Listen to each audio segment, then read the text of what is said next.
Então, Daniel, para falar sobre este assunto, eu converso a partir de agora com o diretor jurídico da Federarroz, Anderson Belloli, que vai nos esclarecer um pouquinho mais sobre essa iniciativa da Federarroz de solicitar ao governo federal, digamos assim, uma proteção adicional, né, medidas adicionais com relação ao arroz brasileiro, a proteção do arroz brasileiro, isso porque o arroz que vem até o Brasil, o arroz importado que chega de fora, né, vem geralmente com preço mais baixo, representando uma competitividade desleal com o grão brasileiro, que passa por regramentos específicos, rigorosos da legislação brasileira, coisa que nem sempre é aplicada, né, em outros países. Anderson, bem-vindo, muito boa tarde.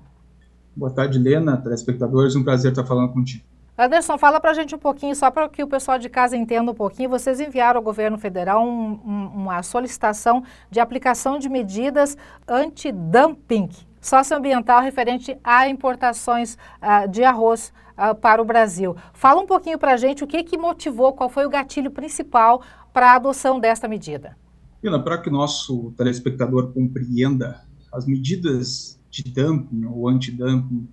socioambientais, elas são utilizadas por diversos países ao redor do mundo. E elas têm o objetivo de quê? De proteger os produtores, as empresas de determinado país, o país aplicador das medidas anti-dumping, bem como, de uma concorrência desleal, bem como os próprios consumidores desses produtos. No Brasil, trazendo para a nossa realidade, o que nós temos? Nós temos um arroz produzido aqui, sobretudo no sul do país, aqui no estado do Rio Grande do Sul, responsável por 70% da população, do arroz produzido aqui, ofertado à população brasileira, e que cumpre uma legislação social, entre aspas, trabalhista, por exemplo, fecha aspas, e também ambiental extremamente rigorosa. Então, o que nós estamos postulando, ou o que postulamos junto ao governo federal? Que esse governo só permita o ingresso no Brasil de um arroz, de um produto que utilize das mesmas formas de produção que aquele enfrentado ou utilizado pelo produtor brasileiro em decorrência desse regramento legal. Sob pena de quê? Sob pena de se criar uma concorrência desleal, porque o nosso custo em decorrência dessa legislação é muito mais alto que os nossos concorrentes, o que evidentemente torna esse mercado amplamente desigual. Então, o que nós estamos buscando é equilibrar a concorrência entre o produtor brasileiro e aquele que envia o seu arroz de outros países aqui para o nosso país. Anderson, eu te pergunto o seguinte, existe um regramento rigoroso, bastante rigoroso, ou rigoroso demais aqui do Brasil, com relação à produção do arroz, ou os demais países aqui não têm tanto rigor? O rigor brasileiro é necessário? Qual é o posicionamento, o entendimento do setor hortícola com relação a isso?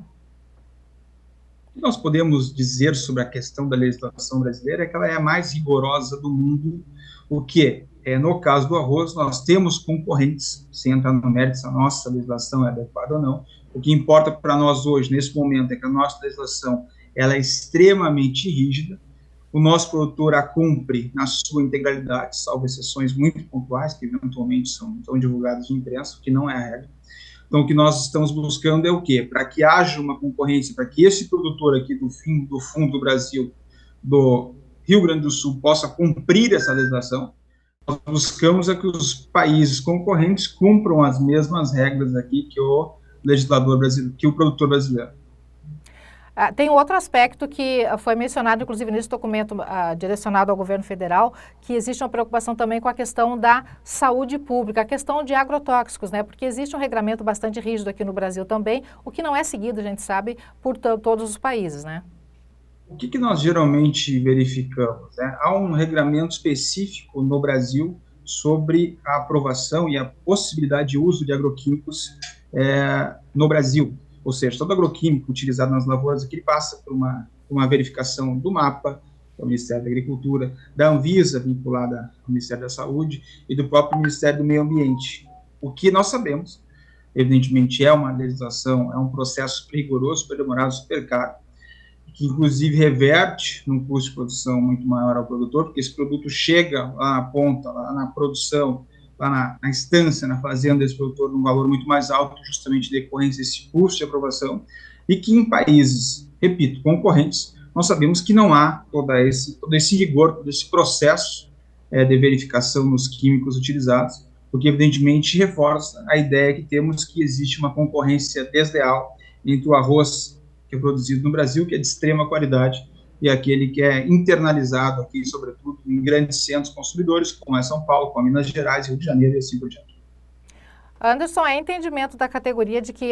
nos últimos anos a gente percebe, os números apontam, né, a própria Federarroz divulga números de redução de área plantada, que é uma coisa que tem sentido, tem se percebido no Brasil e também aqui no Rio Grande do Sul. Tem a ver diretamente com essa situação, com essa concorrência desleal? Evidentemente que sim, na medida em que cada vez mais é muito difícil, torna mais complexo o processo produtivo da cadeia orizícola ter lucratividade. Então, o que nós estamos percebendo é que, em todo o Brasil, a produção de arroz, a área plantada, ela vem caindo significativamente. Se olharmos para os últimos 20 anos, nós tivemos 3,5 milhões de hectares de arroz plantado no país, hoje nós temos cerca de 1,5 milhão.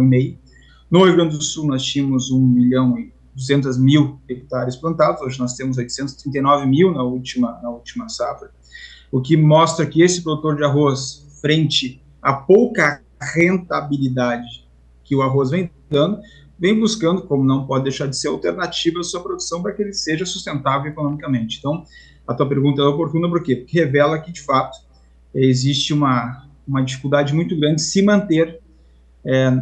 produzindo arroz e, consequentemente, garantindo a segurança alimentar do país, o que me parece algo que as autoridades devem se preocupar,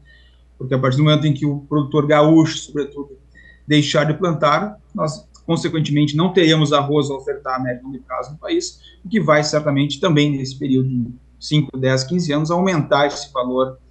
do produto ofertado ao consumidor, sobretudo que nós dependeremos de países estrangeiros aí para que nós possamos se alimentar aí de arroz, o que me parece bastante grave. Existe uma expectativa com relação a prazo curto ou médio prazo que haja algum retorno por parte do governo, alguma medida já mais concreta com relação a essa situação? Como é um processo administrativo bastante novo, bastante inédito no Brasil, muito embora, repito, seja utilizado por diversos países do mundo, nós não temos um prazo definido, uma expectativa de prazo definido acerca da resposta do governo federal. Nós esperamos que, assim, dentro de um prazo razoável, de 30 a 45 dias, nós já tenhamos uma posição do governo, pelo menos inicial, para que a partir disso,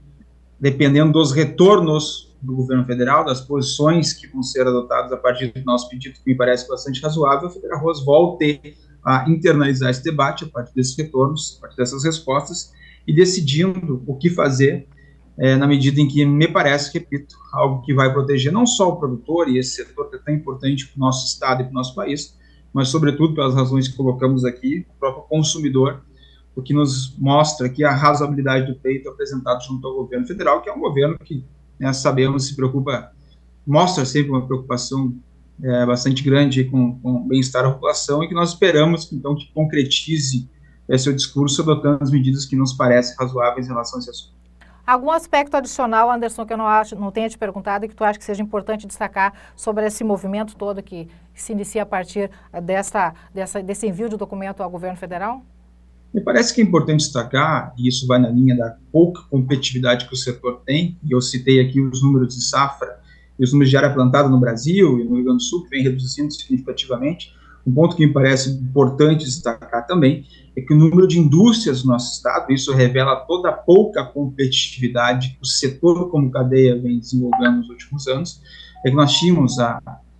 cerca de 15 anos atrás 240, 250 empresas no estado, e hoje esse número não passa de 140, ou seja, nós tivemos uma redução significativa nos últimos 10, 15 anos do número de indústrias produzindo arroz no estado, beneficiando arroz de modo a externá-lo para todo o Brasil e o exterior, o que mostra que o que vem acontecendo na cadeia é bastante grave, sem uma resposta efetiva do poder público, o que vai reverter em prejuízo, não só a população brasileira como um todo, ao país, no sentido de perda de garantia de segurança alimentar, mas também de receita, de empregos, de tributos recolhidos, o que me parece bastante grave, e que isso por si só já justifica a intervenção do governo federal, e bem como até do próprio governo estadual nessa questão que me parece tão importante, como diretamente interessado que é. Ok. Anderson, a gente agradece muito a tua participação, a disponibilidade aí em conversar com a gente, esclarecer um pouquinho mais sobre esta situação, sobre, né, o contexto do setor orizícola e realmente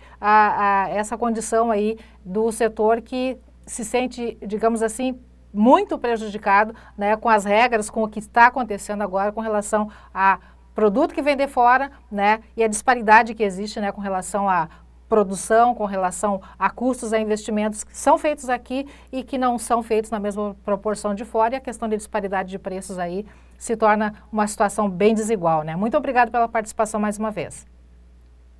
Nós é que agradecemos e até a próxima. Boa tarde a todos. Obrigada. Daniel, volto contigo.